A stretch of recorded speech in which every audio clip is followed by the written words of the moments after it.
the man of the house.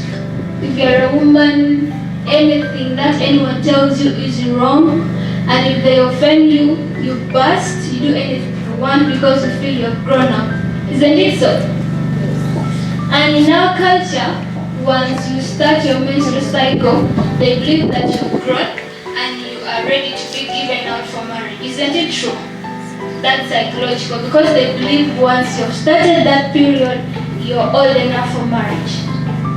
So now, as teenagers, how should you carry yourself while at school?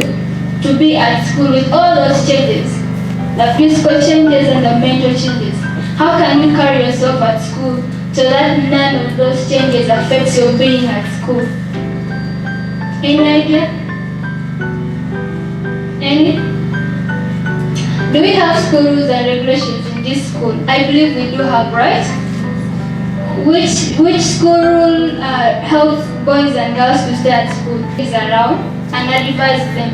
Tell them that once you're in your periods, you have to remain in class and you have to do ABCD so that you don't miss lessons in class. Isn't it true? So now you as boys, since you start to feel very big and you're ready for marriage, you start to disturb our sisters at school. Isn't it so? Why? Why do you always do that? I want boys to talk to me now. Why is it that once you turn 16, 20, you start to disturb our girls at school?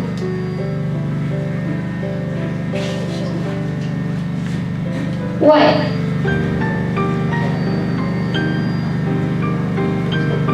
Can anyone tell me why? Okay, you, the boys, you start to disturb our girls once you turn 16 and 20 because you think that you are ready to be a man, and because of those adolescent changes that are happening in your body, you start to be emotionally weak and be taken up by anything you see. If you see a girl in a miniskirt, your thoughts are always out of class.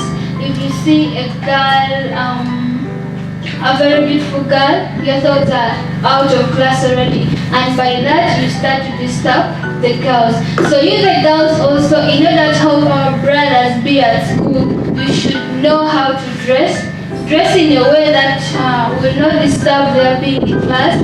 And also you gentlemen, once you see any girl to engage yourself, you will automatically learn how to be focused in life. He talked of sports for the gentlemen. Once you're done revising, you should do some sports also to ladies. Because there is a saying which says, an idle mind is the devil worshipper's place. Isn't it true? Like, have you ever heard of such a saying? So once you keep yourself idle and you see any random girl in a miniskirt, you become emotionally weak, and by the end of it all, we start reporting cases of rape, cases of defilement, and it's all because you didn't engage yourself in something productive. You were just seated idle. So I'm repeating this. Engage yourself in anything. Once you hear anything of such, like community engagement, whereby the youth are needed in a center to be talked to, avail yourself. Be there in person. Don't wait for the second-hand information because you will miss out a lot.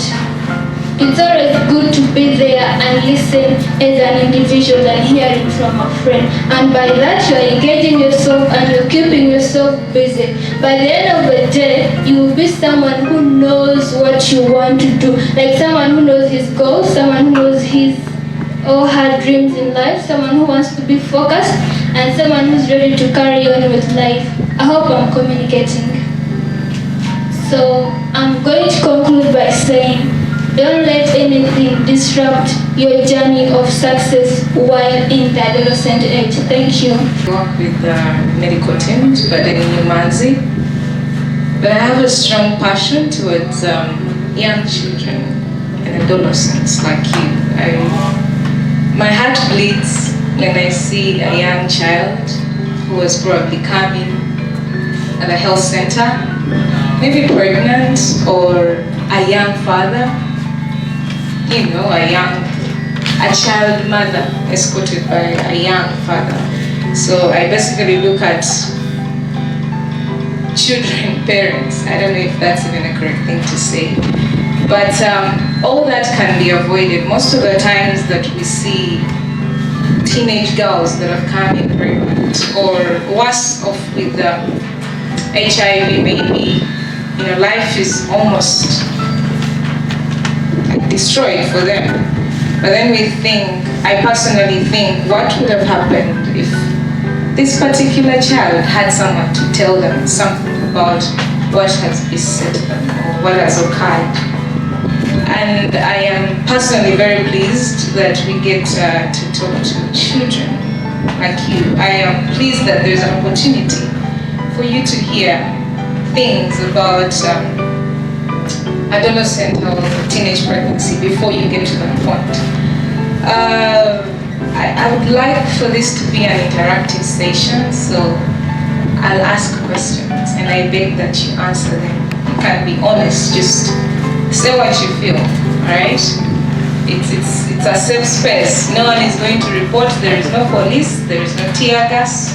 We already secured the future, so there is no problem. No one is coming to, So I just want to know, when they say adolescent health, what do you know? What do you understand by the term adolescent health?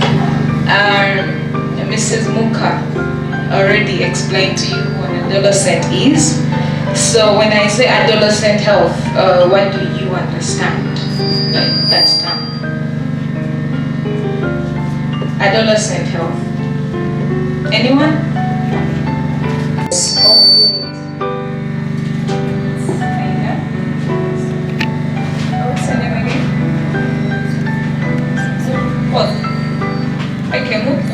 Says health is a state of being free from illness.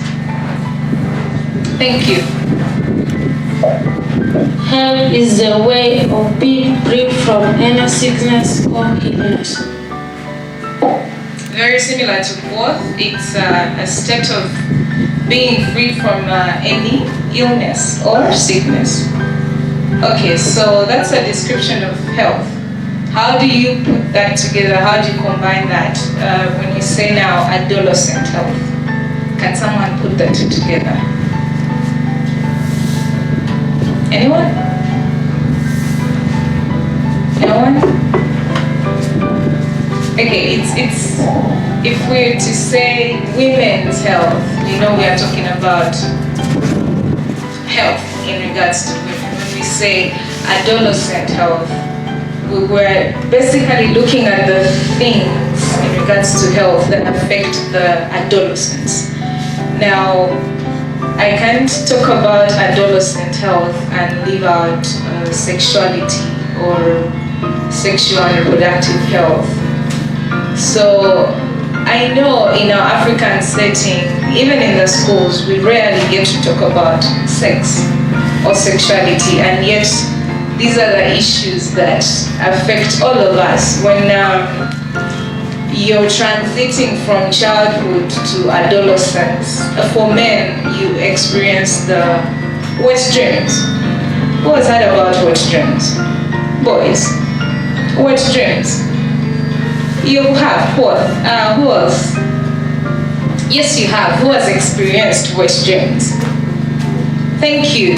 Who do you talk to when you experience wet dreams? Do you even talk about it? Did you talk to someone the first time you woke up and you saw things you didn't understand? Was there someone to tell? Yeah? Yeah, okay, let me move to the girls who have seen their P's, the periods. See, someone is actually laughing. It's something that you're shy about. No one gets to talk about. And yet, these are things that happen. Now, wet dreams for a young man or an adolescent